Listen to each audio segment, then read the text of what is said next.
Alright guys, in this video we're going to replace the spark plugs on my 325 SeaDoo RXTX. This process is the same for pretty much every SeaDoo across the board.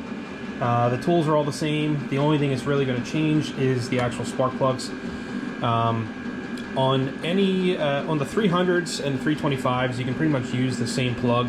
That's what I'm going to be using here. This is the NGK KR9E-G. You can also use the KR9Cs. The 325 switched to a different type of spark plug, but they're kind of hard to find, so I'm just going to be using the same spark plugs that the 300s have been using, which are basically the same exact thing. So you'll need your spark plugs. You're also going to need dielectric grease, and I'll show you where to put that. You'll need a spark plug removal socket. This one is just one piece, but sometimes you can get just the tip end. T30 bit. This will get rid of the bolts on top of the spark plugs, the coil packs. And then I like to use long reach needle nose pliers, just so if this doesn't grab the plug out with the little piece of rubber that's in there, you can kind of just reach in and grab them with this. I also like to put the plugs back in with this, just so, you know, when we put the spark plugs back in here to slide them down into the tubes, the spark plug doesn't drop and end up bending a electrode. So one thing I want to mention about this is these spark plugs do not need to be gapped. Everyone says to make sure you check your plug gap. SeaDoo's service manual says to check the gap, but you are not supposed to check the gap or adjust the gap on these plugs. And I'll show you why here in a second, but make sure you do not adjust the gap on these. These are pre-gapped. So let me get these open. I want to show you why you shouldn't gap that, and then we'll get started and we'll pull these all apart. Alright, so the reason you don't want to adjust the gap on these plugs is because these electrodes aren't the strongest. I mean, they're pretty strong, but you're putting them in an engine that's going to be hitting 8,000 RPM almost constantly. And it puts a lot of stress on these plugs. So every time you adjust the gap on these, you're weakening the stem on this electrode. And you can, if it breaks off, you can cause all kinds of damage. You can get lodged in your valve can bend and make contact with the piston, and the engine will just basically grenade itself. So don't check the gap on these, or you can check it, just don't adjust anything. And like I said earlier, when we put these plugs in, I'm going to use these long reach pliers to essentially just kind of ease the plug into the engine so that I don't accidentally drop it. Because if I drop it into the cylinder and it hits the threads, you know, it could bend that tip there. So let's get started. First thing we're going to do is remove the three lugs, the 3 bolts on your coil packs. So let's get those off now.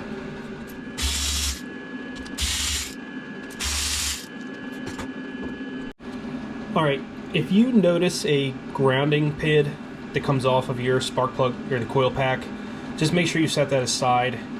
Some model years will have a separate wire with a ring terminal that sits under the screw on each coil pack. So just make sure if you do have that, just kind of set it aside. Other than that, these are ready to come out, so we'll just go ahead and kind of pull them up and disconnect the harness from each, and then we're good to go.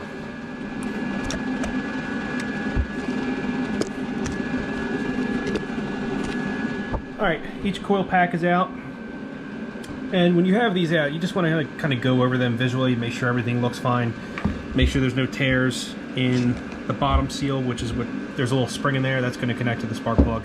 Make sure these are in good condition. Make sure the tube seals for the coil pack are in good condition, no tears, no dry rot or anything like that. These look perfectly fine. So the next thing we're going to do now is remove the spark plugs from each tube, and that's where we're going to use this special spark plug socket. You can use just a standard socket. It's a 5/8 as long as it's a deep depth. And what you'll do is just kind of loosen it, and then you can use your long reach pliers to pull the spark plugs out. So let's do that now.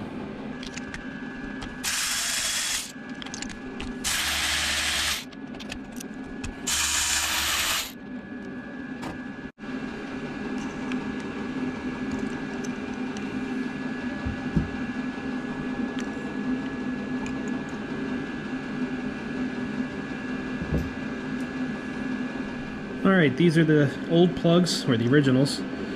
You can see there's a ton of oil on them. That's just the fogging oil from when I winterized it. And then that yellow stuff on the top is the dielectric grease that BRP uses from the factory. Right off the bat, these plugs are looking very good. I'll keep these as spares, but I tend to keep or replace my spark plugs every year just to be safe. And you can see this is the difference. So if you look at the tip, it's kind of hard to see on camera, but the actual, I believe the center parts of the electrode is a lot more thin than what they use on the 300s. But that's not going to make a difference at all. So what I'm going to do now, I'm actually going to send a scope down into my cylinders. I always like to check it out just to make sure everything looks fine. There's no weird spots, no carbon buildup or anything like that. You certainly don't have to do this when you're doing a spark plug change, but I'm super meticulous with my maintenance, so I'm just going to do it anyway.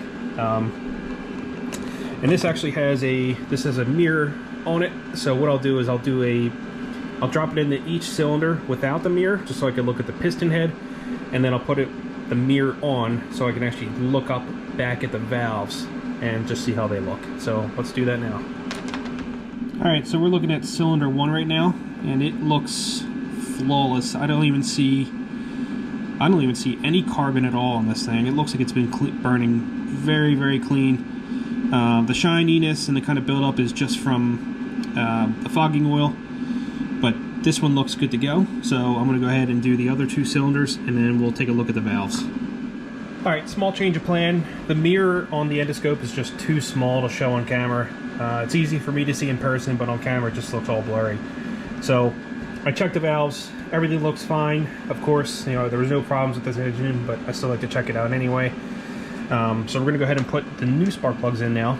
And just like I said, we're just going to slowly insert each one using the long reach needle nose pliers, just so we don't accidentally drop these down and bend that electrode. So let's go ahead and we'll do that now.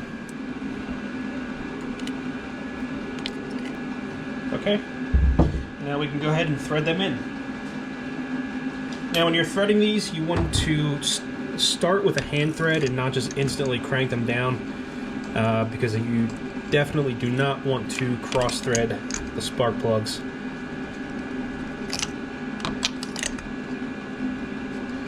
Okay, now there is a torque sequence, or a torque spec I should say, for the spark plugs. I just happen to know what it feels like from feel, so I'm going to do that.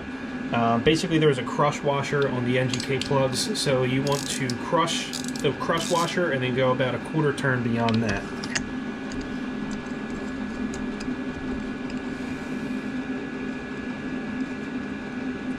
Okay, I can start to feel it now.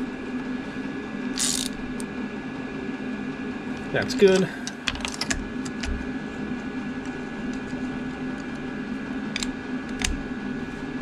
You don't have to super tighten these things, but you don't want them to back out. Also, you don't need to use anti-seize on the spark plugs. You have to change, you're supposed to be changing the spark plugs every year, so there's not really any chance that they're going to corrode that fast. Also, they call, it's NGK and SeaDoo actually contradict each other. SeaDoo says to use it, NGK says to not, because it'll mess up the torquing, the torque spec. I've never used it and I've never had a problem. I've never had spark plugs that were corroded or rusted onto the block or anything like that. Again, but I change mine every year. So if you're the kind of person that likes to skimp out on maintenance, it might be worth it putting it on, because if you get to a point where you need to change the spark plug and it's corroded on there, it can be a total nightmare. And if you ruin those threads on the head, you have to take the whole engine apart to get the head out and either get that replaced or whatever. Just keep it safe. Replace your spark plugs every year. So these are good to go now. What I'm going to do is just put a tiny bit of dielectric grease in the hole right here, and it just gives like the best contact possible between the coil pack and the spark plug. So let's go ahead and do that.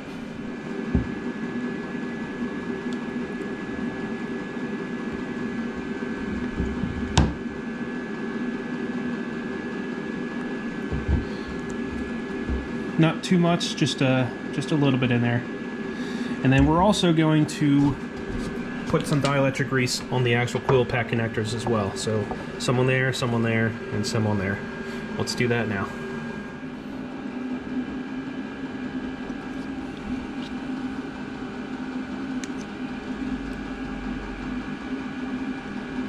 Again, you don't need too much, just enough to kind of help give a good seal there.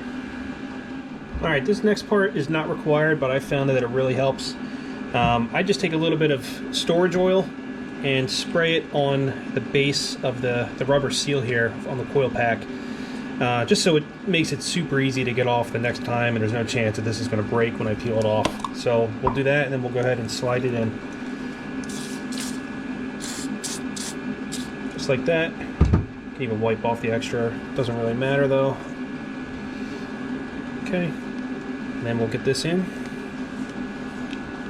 Connect the harness. And that's good to go. Just like that. Next one, same thing. Just put a little bit of oil there.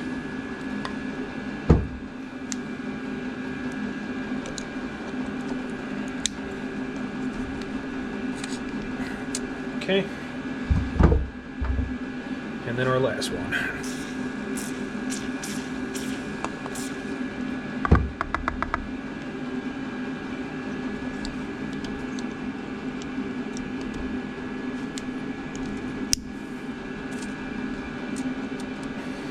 Alright.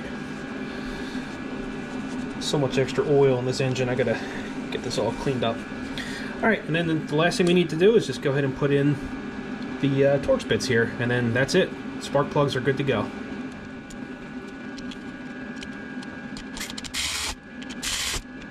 Alright, that's literally all there is to it. You can keep your old plugs as spares if you need to. Generally they come in a 4-pack, so I have a brand new one here as well. But that's all there is to it. It's very, very easy to do with a couple of cheap tools that you can get if you don't already have spark plug tools. But I highly, highly recommend that you do this every year, at every end of year or start of year or whatever. Spark plugs are super cheap. The process it's very easy to do. There's really no reason not to do it. And not only are you ensuring that your ski is always running at the best it could possibly be, but you reduce the chance that you have old plugs that are just going to break apart, which I've seen. The last thing you want is that ceramic breaking loose or the electrode failing because it's just so brittle and it wears thin, and then it falls apart in your engine at 7,000, 8,000 RPM and just completely eats itself apart. So change your spark plugs. There's really no reason not to. If you guys have any questions, if you're not sure which spark plugs to use for your ski, feel free, let me know. I'll be happy to answer. It is mentioned in your owner's manual, but sometimes, I think on the older skis, the very old ones, the plugs that they recommend are no longer available. So there is alternatives that you can use, but generally I recommend stay with NGK. They're some of the best in the business. Other than that, that's pretty much it.